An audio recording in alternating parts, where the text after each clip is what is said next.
ভিডিওটিতে ক্লিক করার জন্য আপনাদেরকে জানাই অসংখ্য ধন্যবাদ। আপনারা দেখছেন আপনাদের প্রিয় YouTube channel West Bengal DA salary. West বেঙ্গলের ডিএর আপডেট এবং বেতন বৃদ্ধির আপডেট প্রত্যেক দিনের জন্য পাবেন, তাই অবশ্যই চ্যানেলের সাথে থাকুন। চ্যানেলটিকে সাবস্ক্রাইব করে পাশে থাকা বেল আইকনটিতে প্রেস করে রাখুন পরবর্তী নতুন আপডেট পাওয়ার জন্য। কেন্দ্রীয় সরকারি কর্মচারীদের আবার কিন্তু জানুয়ারি মাসে ডিএ বৃদ্ধি করার ঘোষণা দিল। এআইসিপিআই সূচক অনুযায়ী কিন্তু বাড়ছে ডিএ। জানুয়ারির শুরুতেই সুখবর সরকারি কর্মচারী ও পেনশনভোগীদের জন্য। চলুন বিস্তারিত জেনে নেওয়া যাক।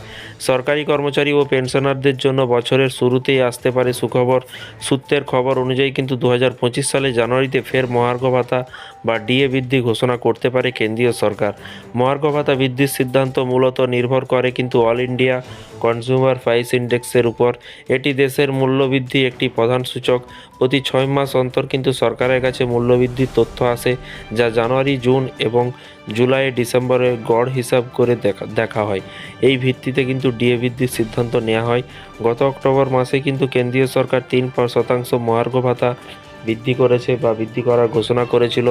এই বৃদ্ধি কার্যকর হওয়ার পরে কিন্তু সরকারি কর্মচারীদের মহার্ঘ ভাতা বেড়ে কিন্তু 53% হয়েছে। জানুয়ারিতে আরও 3% বৃদ্ধি পেলে ডিএ বেড়ে হবে কিন্তু 56%। অক্টোবরে এআইসিপিআই সূচক 144.5% পৌঁছেছিল।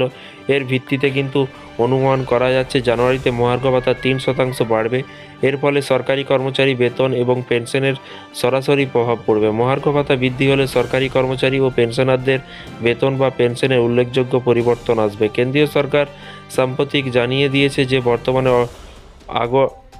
অষ্টম বেতন কমিশন চালু করার কোনো পরিকল্পনা নেই। কেন্দ্রীয় প্রতিমন্ত্রী পঙ্কজ চৌধুরী সংসদে বলেছেন যে অষ্টম বেতন কমিশনের বিষয়ে এখনও প্রস্তাব কিন্তু আলোচনা সরকারের কাছে এখনও নেই।